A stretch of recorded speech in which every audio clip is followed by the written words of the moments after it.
Bonjour et bienvenue dans les dernières nouvelles sur « Ça commence ici ». Notre actualité du jour parlera de « Tout commence à partir de là », spoiler, que cache Maya? Au double A, Billy et Tom remarquent à quel point Maya et Stanislas sont proches. Ils étaient assez choqués de ne pas avoir essayé de cacher leur relation.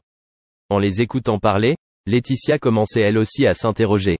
Elle a décidé d'aller au fond des choses. Durant son service, Laetitia a tenté de solliciter des renseignements auprès de Stanislas, mais celui-ci est resté concentré sur son travail.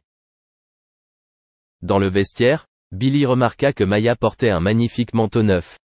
Mais lorsqu'elle lui a demandé où elle l'avait acheté, Maya a expliqué que c'était un cadeau. Leonardo chercha alors à connaître l'identité de la personne qui le lui avait offert.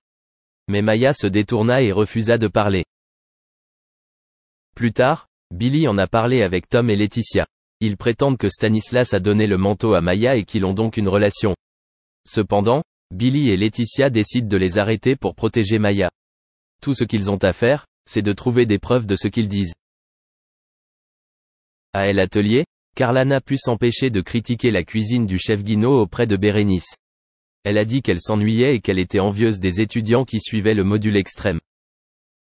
Claire, qui a entendu son commentaire, a mis fin à sa conversation en menaçant de la mettre dehors.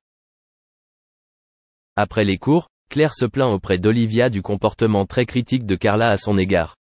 Ces derniers ont suggéré de réfléchir ensemble à des solutions qui apporteraient une valeur ajoutée à leur cours. Alors qu'elles sont dans le parc, Claire et Olivia surprennent une discussion entre Suleiman et Malik. Deux garçons se disputent sur le nom de la salade César parce qu'ils pensent qu'elle a été inventée par l'empereur romain Jules César. Claire a alors une idée. Merci d'avoir regardé et à la prochaine vidéo. N'oubliez pas de vous abonner à notre chaîne. En attendant, dites-nous ce que vous en pensez dans la section commentaires ci-dessous. Au revoir. Maman est star de télé-réalité, Mélanie Dacruz fait beaucoup parler d'elle ces derniers temps. Entre ses exploits dans sa carrière et sa vie de famille, les fans se posent beaucoup de questions sur ce qu'elle devient. Malheureusement, les nouvelles ne sont pas toutes bonnes pour la compagne du célèbre footballeur Anthony Martial. La jeune femme se confie sur ce drame qui a bouleversé sa vie récemment.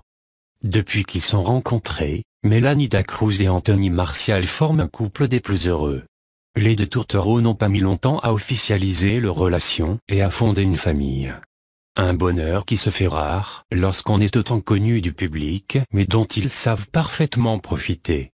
Et quelque temps après, le couple donne d'ailleurs naissance à leur premier enfant. Il n'est autre que le petit Svan, actuellement âgé de 2 ans et demi. Une arrivée qui leur a permis de faire de leur foyer une petite famille bien unie. Alors que le confinement battait encore son plein au début de l'année, Mélanie Dacruz et son compagnon avaient de nombreux projets. C'est notamment le cas pour l'arrivée d'un éventuel second enfant.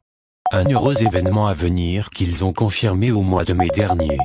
Cette grossesse était désirée, mais on n'était pas stressé en mode « on veut absolument un bébé », avait confié la jeune femme lors de son interview auprès de nos confrères de Combini. Mais cette heureuse nouvelle pour le couple ne prend pas le tour espéré par Mélanie Dacruz. En effet, la candidate de télé-réalité découverte dans Secret Story en 2015 est face à un choix difficile lors d'un de ses contrôles prénatals. Et c'est là que tout a basculé pour cette dernière, qui se dit d'ailleurs traumatisée par cette expérience. Alors qu'ils se préparaient à découvrir ce bébé qu'ils attendaient tant, Mélanie Dacruz et son mari n'ont pas eu les bonnes nouvelles qu'ils espéraient. En effet, le couple a dû faire face à une grossesse extra-utérine qui allait tout chambouler dans leur vie. Une situation qui a mené la star de télé-réalité à se faire injecter une première dose de méthode Trexat par son professionnel de